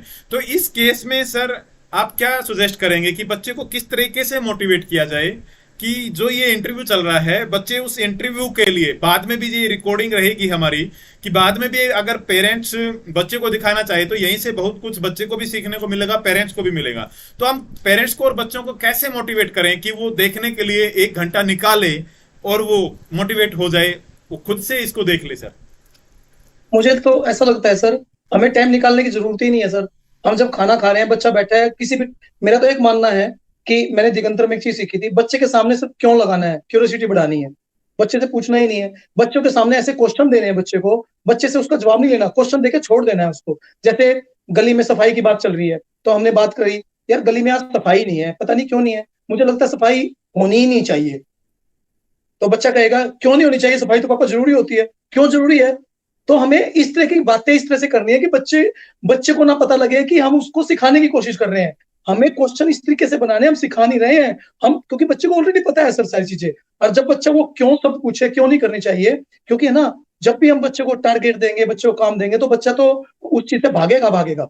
हमें अपने आप को बच्चा बनना है, हमें अपने आप को ये बताना है कि हम कुछ नहीं जानते, हम तुमसे सीख रहे हैं।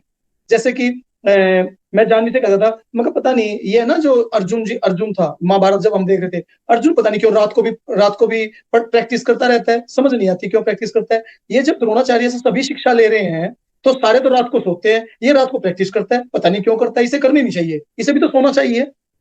तो जानवी फिर अपने आप कहती थी, नहीं पापा अगर ये प्रैक्टिस करेगा तो इसका ये जो है इनसे ज्यादा तेज नहीं होगा, इनसे ज्यादा इसका जो निशाना होगा इनसे ज्यादा तेज नहीं होगा।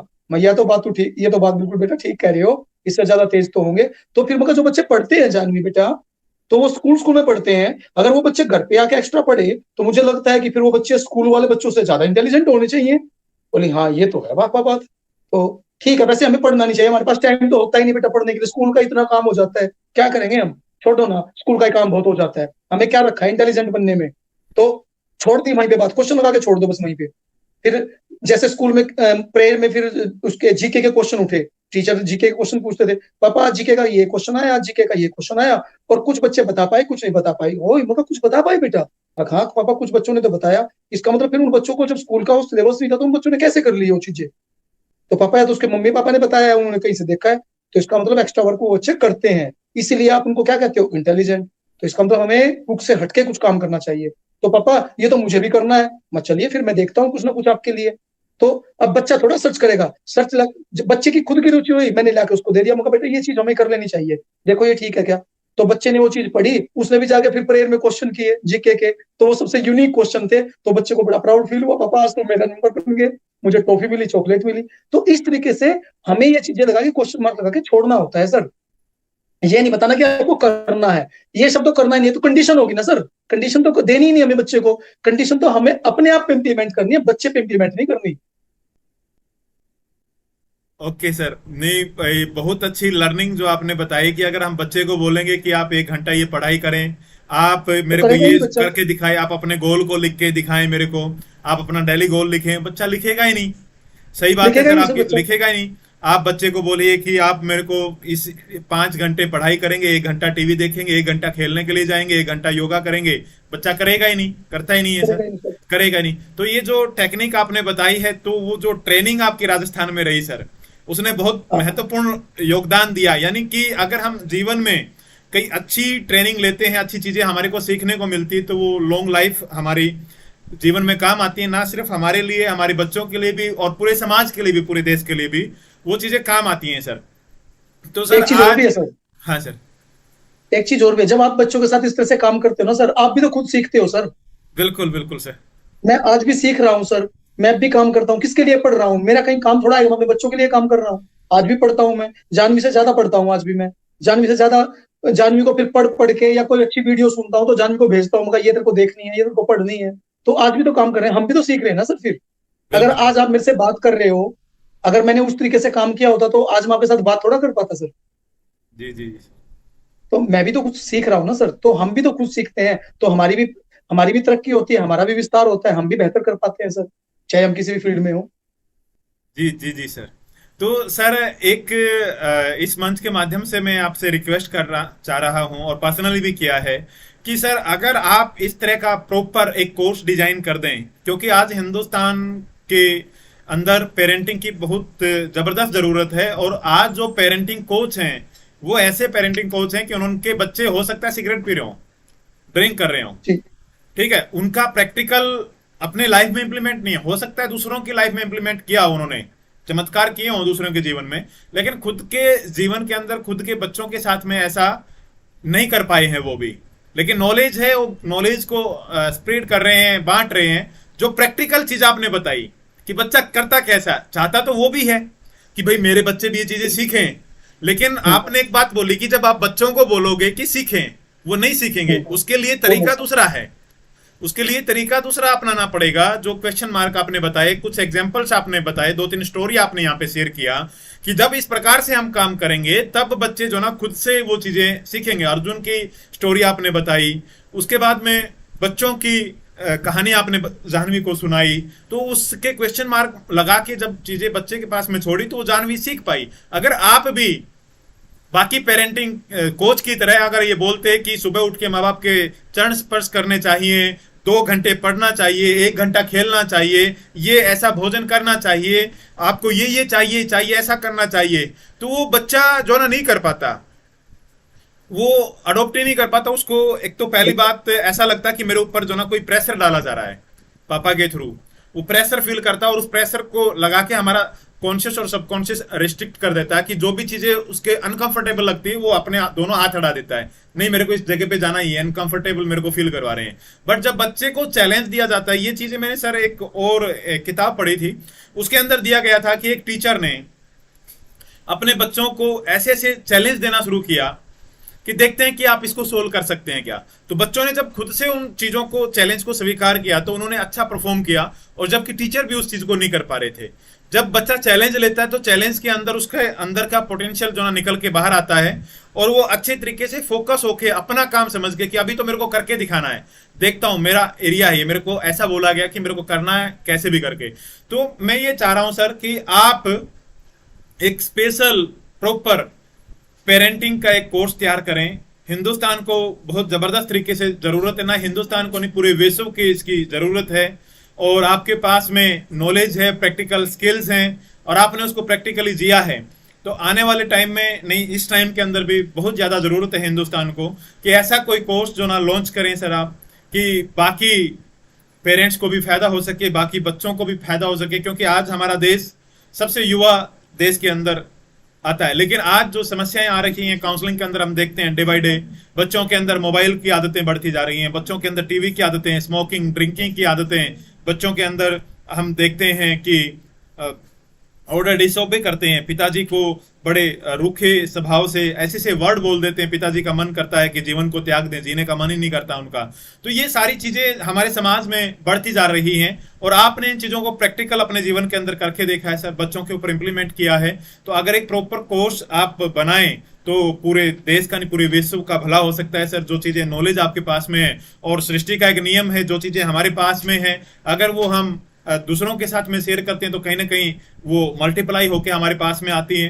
तो आज इसको जो ना एज ए प्रोफेशनली भी अच्छे तरीके से डेवलप कर सकते हैं सर और पूरे हिंदुस्तान का भला हो सकता है। जो आपकी चीजें आपके साथ में हमने जानने को मौका मिला कि किस प्रकार से कैसे कैसे बच्चे को आपने बोल के, क्योंकि हर पेरेंट्स तो ये चाहता कि मेरा बच्चा अच्छा करे, वो चाहता भी अपने बच्चे को टास्क भी देता है कि मेरा बच्चा योगा भी करे, मेरा बच्चा जिम में भी जाए, मेरा बच्चा अब मेरी और पत्नी की सेवा भी करे, रिस्पेक्ट भी करे, गुरुजनों का रिस्पेक्ट करे।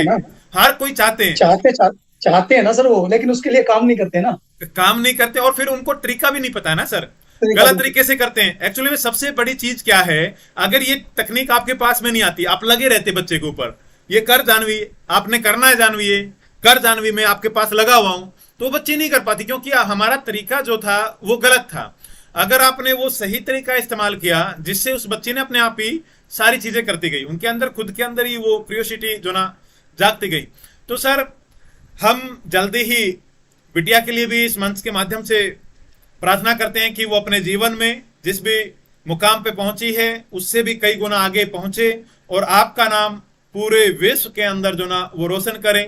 आप आने वाले पूरे विश्व के अंदर एक पेरेंटिंग कोच के रूप में जाने जाएं और ये हमारी कामना है कि इस तरीके से रियली में जरूरत है सर। आज मैं जब दिल्ली के अंदर था वहां पे पेरेंट्स आते थे मर्सिडीज BMW के अंदर अपने बच्चों को लेकर और बच्चे भी बहुत बड़े बड़े थे कि सर ये हमारी एक भी बात नहीं सुनता, एक भी बात नहीं मानता है। तो वो कहाँ पे गड़बड़ थी, पेरेंटिंग के अंदर गड़बड़ हुई थी। अगर स्टार्टिंग के अंदर पेरेंटिंग सही हो जाए तो वो सारी चीजें ठीक हो सकती हैं। हमने रेमंड का किस्सा सुना था कि इतने बड़े साम्राज्य का मालिक होते हुए अपने बेटे को सब कुछ दे दिया, लेकिन उन्होंने पेरेंटिंग ठीक से नहीं कर पाए, वो उनके सामने कैसी सिचुएशंस का सामना करना पड़ा।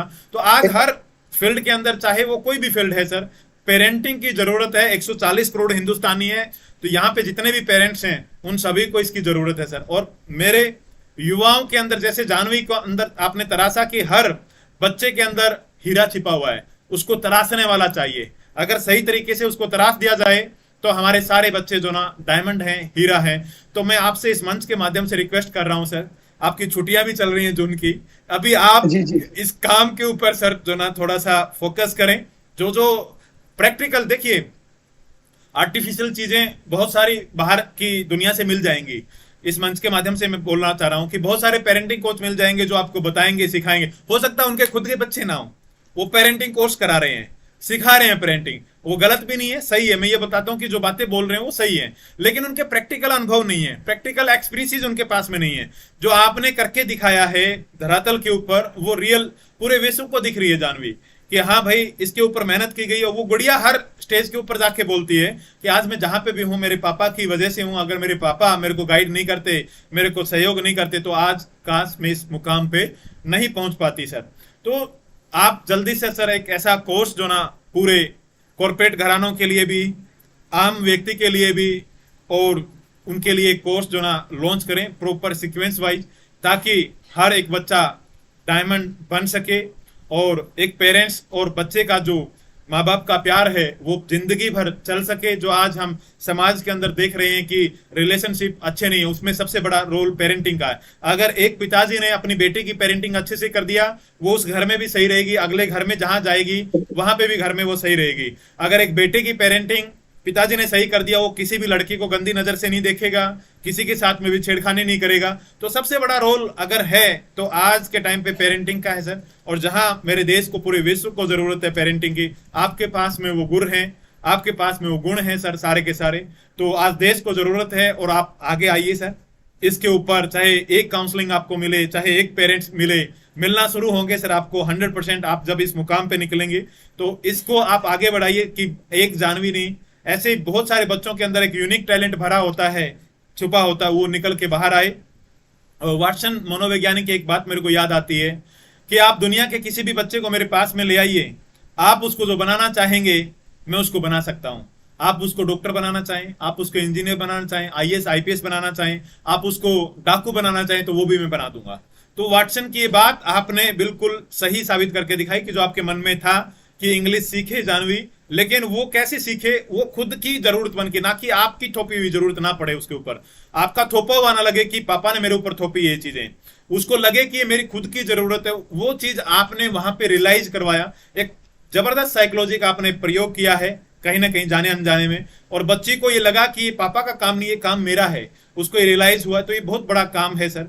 तो हम ये भी जानना चाहेंगे तो आगे आने वाले टाइम में जानवी को लेकर क्या प्लानिंग है सर? क्या आप चाह रहे हैं कि जानवी किस प्रकार से हमारे देश को जो ना लीड करे, किस प्रकार से हमारे देश के बच्चे जानवी से इंस्पायर हों, उसके बारे में भी थोड़ा आगे भविष्य के बारे में हम जानना चाहेंगे सर। सर उसमें तो देखो जानवी की अपनी खुद का है क्या वो करना चाहेगी, क्योंकि वो तो जानवी की अपनी खुद की मर्जी है और आज होनी भी चाहिए। तो इस मामले में तो मैं उसको कोई चीज थोपना नहीं चाहूंगा, लेकिन उसका खुद का अपना विचार है। क्योंकि जब जानवी हम छोटे थे तो मैं जानवी को लेके, जब इंग्लिश की बात चल रही थी तो इंग्लिश तो जानवी ने सीख ही ली थी। तो सीखने के बाद एक एक्सेंट जो हमने पकड़ा, तो एक्सेंट किसी को भी नहीं आता था। हम बेंगलोर गए, हैदराबाद गए, दिल्ली ब्रिटिश काउंसिल गए, लेकिन कोई भी एक्सेंट नहीं सिखाता था। तो आज मेरे देश के सामने इंग्लिश, तो आज जानवी के उस लेवल पे 2003 से लेकर आज इंग्लिश में काफी सुधार हुआ है, बच्चे बहुत अच्छी इंग्लिश भी बोल रहे हैं। तो लेकिन जो बच्चे कनाडा गए हैं या बाहर कंट्री में गए हुए हैं और जहाँ अच्छी कंपनीज में काम करते हैं, तो उनके सामने एक समस्याएं आती हैं। जैसे एक बिहार का व्यक्ति यहाँ आ जाता है या एक इसका साउथ का व्यक्ति यहाँ आ जाता है, वो इंग्लिश तो अच्छी बोल लेगा, लेकिन वो कहीं ना कहीं वो मदर टंग होगी, वो टोन नहीं आएगी सर, उसकी बड़ी दिक्कत होती है।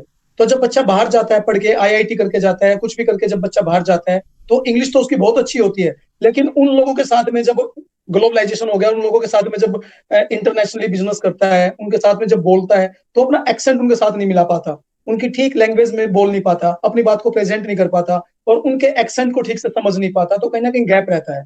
तो जानवी का अपना लक्ष्य है कि पापा ये समस्या है, मुझे लगता है कि इंग्लिश तो आज हमारा देश सारा सीख ही रहा है, तो मैं इस समस्या को दूर करने के लिए लोगों के लिए काम करूं, तो शायद मेरा देश और आगे जा पाएगा। और एक्सेंट के लिए पूरे इंडिया में कोई भी नहीं है, तो फर्स्ट लड़की है वो एक्सेंट को लेके आई मार्केट में, उसके बाद तो एक्सेंट की बहुत सारे लोग बात करने लगे, लेकिन जानवी अकेली है। और सबसे बड़ी बात है कि एक्सेंट वो एक ही नहीं, नो एक्सेंट भी जानती है, तो नो एक्सेंट में काम अच्छे से कर सकती है। तो उसका तो चाहता वो यही रही है कि मैं अपना सेंटर करूं और समाज की सेवा करूं और लोगों को उस काबिल बनाऊं, ताकि बच्चे, क्योंकि बच्चे को ना नॉलेज तो बहुत होता है, लेकिन वो प्रेजेंट नहीं कर पाते, लैंग्वेज की बड़ी प्रॉब्लम आती है, प्रेजेंट नहीं कर पाते।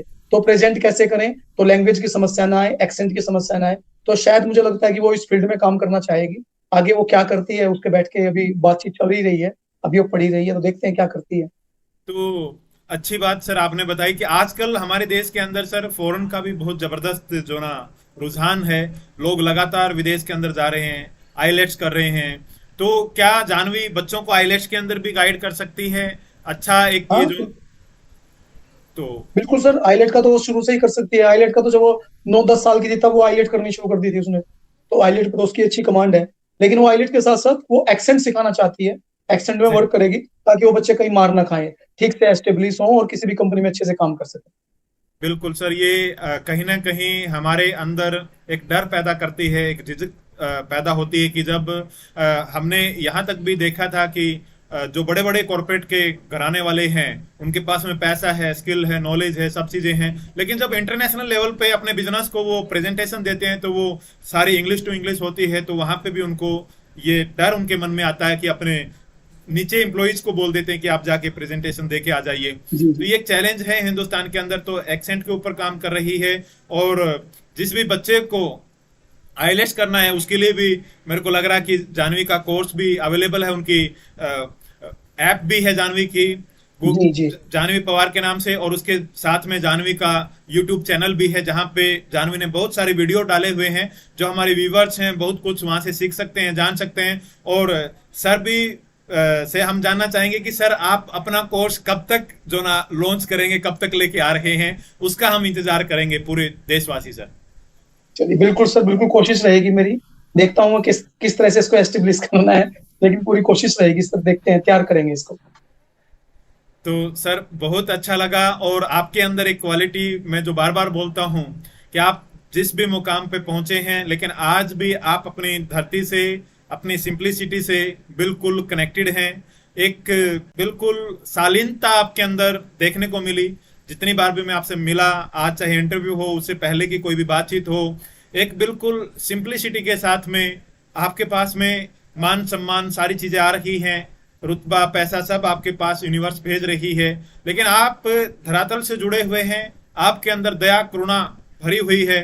तो ये चीजें मेरे को बहुत इंस्पायर करती हैं, और पूरे हिंदुस्तान को इंस्पायर करेंगे कि इस प्रकार से आप इस मुकाम पे पहुंचने के बाद में भी, चाहे जानवी हो, चाहे आप हो, चाहे मैडम हो, सभी के अंदर वो सारी चीजें कूट कूट के भरी हुई हैं। परमात्मा के जो दिव्य गुण हैं, दैवीय गुण हैं, वो आपके परिवार के अंदर भरे हुए हैं, और वो किसी न किसी माध्यम से वो नॉलेज सर पूरे देश के अंदर फैले, पूरे विश्व के अंदर फैले।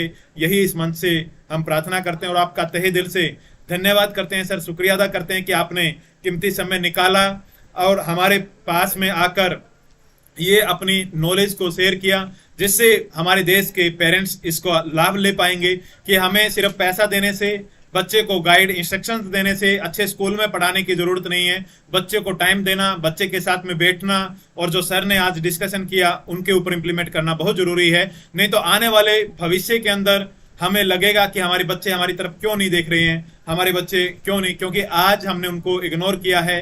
देखा तो वो भी किसी न किसी अटेंडेंट के थ्रू हमारे को देखने के लिए छोड़ देंगे। तो आज हमें अगर आने वाले कल को बचाना है, तो हमें जागरूक होना पड़ेगा, पेरेंटिंग को अच्छा करना पड़ेगा, पेरेंट्स को अच्छा बनना पड़ेगा, जो सर से हमारे को सीखने को मिला। सर बहुत बहुत धन्यवाद। पूरी श्री कृष्णा मानस शक्ति केंद्र की टीम आपका तहे दिल से धन्यवाद करती है, और इस मंच से मैं परमपिता परमेश्वर से हाथ जोड़ के सच्चे हृदय से प्रार्थना करता हूं कि परमपिता परमेश्वर आपके जीवन में खुशी, सुख, शांति, समृद्धि, स्वास्थ्य, आनंद, धन, दौलत, प्रेम, प्रचुर अवसर हर पल हर घड़ी लेकर आता रहे, बढ़ाता रहे, आपके जीवन में खुशियां बढ़ती रहे। Thank you sir, thank you, आप हमारे मंच पर आए, थैंक यू सर। और जब भी हमारे को जरूरत पड़ेगी सर, हम आपको फिर से आपकी सेवा के लिए आपको आमंत्रित करेंगे सर। आपका सहयोग हमें चाहिए सर। बिल्कुल सर, बिल्कुल। Thank you sir, thank you so much sir. Thank you sir, thank you, धन्यवाद sir. Brijmohan sir, thank you sir, thank you sir.